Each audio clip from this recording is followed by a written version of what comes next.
भारत दुनिया के अमन के लिए संगीन खतरा। भारतीय वज़ीर दिफा का 20 शहरियों को पाकिस्तान में कत्ल करवाने का एतराफ़। बरतानवी अखबार दी गार्डियन की रिपोर्ट ने भारतीय दहशतगर्दी बेनकाब कर दी।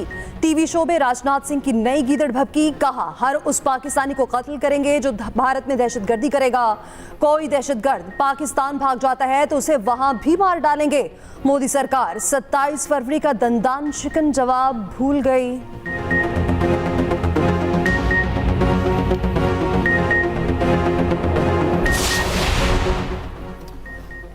भारत ने छेड़खानी की तो पाकिस्तान उधार नहीं रखेगा। किसी मुहिम जोही की कोशिश पर मुंह तोड़ जवाब मिलेगा। वजीर दिफा ने दुश्मन पर वाज़ेह कर दिया। ख्वाजा आसिफ ने कहा भारत में बराह रास्त हमला करने की जुर्रत नहीं। राजनाथ इलेक्शन मुहिम की वजह से भड़के मार रहे हैं। चंद साल कबल भारत ने पाकिस्तान में घुसकर कार्रवाई की तो अंजाम क्या हुआ। दोबारा ऐसी कोशिश की तो वही जवाब देंगे जो पहले दिया था। हमने भारत का जहाज गिराया, पायलट खैरात में वापस किया। वजीर दिफा का भारत को बयानबाजी में मोहतात रहने का मशवरा। इंडिया हमसाया ममालिक के जरिए पाकिस्तान में दहशतगर्दों की सरपरस्ती कर रहा है। पाकिस्तान की राजनाथ के इश्तियाल अंगेज बयान की शदीद मजम्मत। तर्जुमान दफ्तर खारजा ने कहा मजीद शहरी को निशाना बनाने का दावा वाज़ेह तौर पर जुर्म का एतराफ है। फरवरी 2019 को भारत को सख्त रद्द-ए-अमल का सामना करना पड़ा।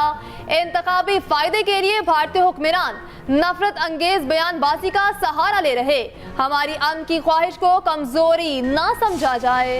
Director security Dasu hydro power project और commandant special security unit KPK, इनके खिलाफ 15 दिन के अंदर डिसिप्लिनरी एक्शन और इनके खिलाफ जो इंक्वायरी रिपोर्ट आई है, इनके खिलाफ जो इंजबाती कार्रवाई का कहा गया है और कहा गया है कि इन्होंने अपने फ़राइज़ में गफलत बरती, इनको अलर्ट होना चाहिए था।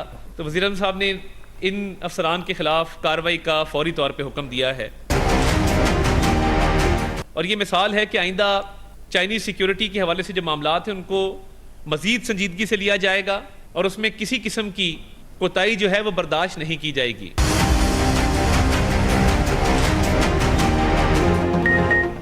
बेशाम में चीनी बाशिंदों की हलाकत, हुकूमत का बड़ा action.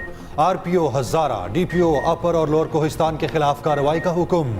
Commandant special security unit KP के खिलाफ इंजबाती कार्रवाई होगी। Director Dasu security power project के खिलाफ कार्रवाई का ऐलान। वफाकी वजीर इत्तलात न्यूज़ कॉन्फ्रेंस में तफसीलात सामने ले आए। अता तारड़ ने कहा अमन की ख्वाहिश को कमजोरी ना समझा जाए। हम किसी को अमन खराब करने की इजाजत नहीं देंगे। चीनियों की सिक्योरिटी को इंतहाई संजीदगी से लिया जा रहा है। माशी बहाली के लिए हुकूमती इकदामात सूदमंद साबित हो रहे। ब्लूमबर्ग ने भी महंगाई में कमी की पेशगोई कर दी। मईशत की बहाली के लिए तमाम स्टेक होल्डर्स को अपना किरदार अदा करना होगा। वज़ीर आज़म पहले गैर मुल्की दौरे पर सऊदी अरब रवाना। 3 रोज़ा दौरे के दौरान सऊदी क़यादत से मुलाकात का इम्कान। सऊदी वली-अहद से मुलाकात तय होते ही जद्दा में अहम बैठक लगेगी। मुलाकात में दो तरफा दिलचस्पी के उमूर पर तबादला ख्याल होगा।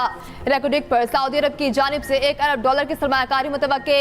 वज़ीर आज़म शहजादा मोहम्मद बिन सलमान को दौराए पाकिस्तान की दावत देंगे। शहबाज शरीफ उम्रा अदा करेंगे। रोज़े रसूल सल्लल्लाहु अलैहि वसल्लम पर हाज़िरी होगी।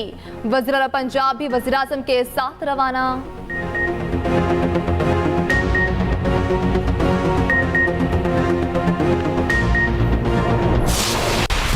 आला अदलिया के जजेस को धमकिया में इस खतूत की तहकीकात में अहम पेशरफ। तफ्तीशी ज़राए के मुताबिक खतूत में अदालती निज़ाम को तनकीद का निशाना बनाया गया। खत में वेलकम टू एंथ्रॉक्स दस्तखत था।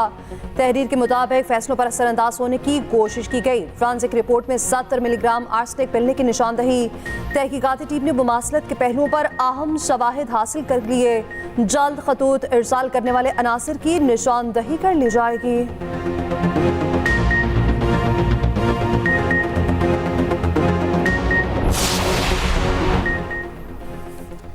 KP में सेनेट इलेक्शन तक चेयरमैन सेनेट का इलेक्शन नहीं होना चाहिए।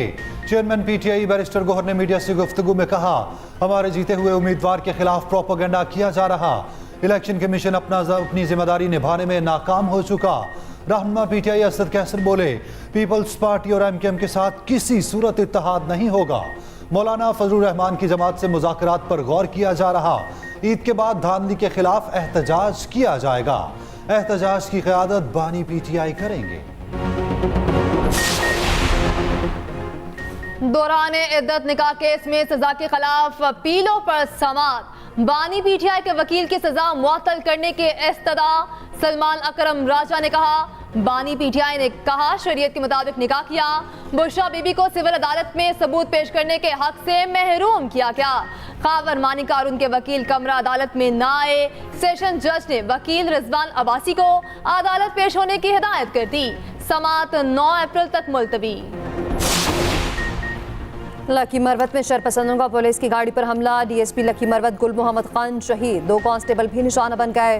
पुलिस के मुताबिक नामालूम अफराद ने गाड़ी पर अंधाधुंध फायरिंग की। फायरिंग से डीएसपी जख्मी हुए, अस्पताल मुंतकिल किया गया। दौरान इलाज दम तोड़ गए। नमाजी जनाजे में पुलिस और फौजी अफसरान की शिरकत। पुलिस के दस्ते ने सलामी पेश की।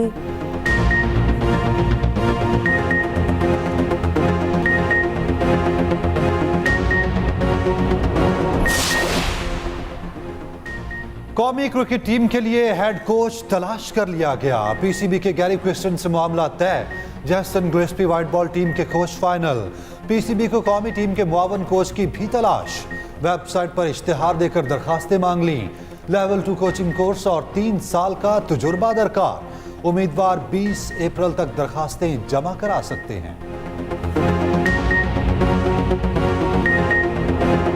ईद से कबल आखिरी वीकेंड, मार्केटों में आज खिड़की तोड़ रश होगा। ईद की शॉपिंग के लिए वक्त कम रह गया। कपड़ों की तैयारी मुकम्मल, इस्त्री करके हैंगर में लटका दिए। जूते, चूड़ियां और मेहंदी ड्रेसिंग टेबल पर आ गई। खवातीन ज्वेलरी की तलाश में आज फाइनल चक्कर लगाएंगी। सजने संवरने के लिए पार्लर में बुकिंग मुकम्मल। मर्द हजरात ने कटिंग के लिए सैलून्स का रुख कर लिया। कपड़ों की तैयारी के लिए दर्जियों को दी गई डेडलाइन खत्म। सूट ना मिलने पर शहरियों के दिल की धड़कनें तेज होने लगी। ईद की वजह से सवारी इधर से जा रही है, उधर से गाड़ियाँ खाली आ रही हैं। बिल्कुल 1415 तो यही चलती थी, अभी ये 2000 की इन्होंने टिकट कर दी है। हर साल मतलब जब भी ईद आती है तो ये अपने किराए बढ़ा देते हैं। ईद अपनों के साथ मनाने के लिए परदेसी आबाई इलाकों को चल पड़े। बैग उठाए शहरी। ट्रांसपोर्टर्स के रहमो करम पर ओवरचार्जिंग और ओवरलोडिंग का सिलसिला अरूज पर पहुंच गया। मुख्तलिफ शहरों में बस अड्डों पर मुसाफिरों का रश पड़ने लगा। किरायों में कई गुना इजाफे से मुसाफिर एक दूसरे का मुंह देखने लगे। कबल अज वक्त बुकिंग करवाने वालों के लिए आसानी, मुनासिब दाम के साथ लंबी कतारों से भी बच गए।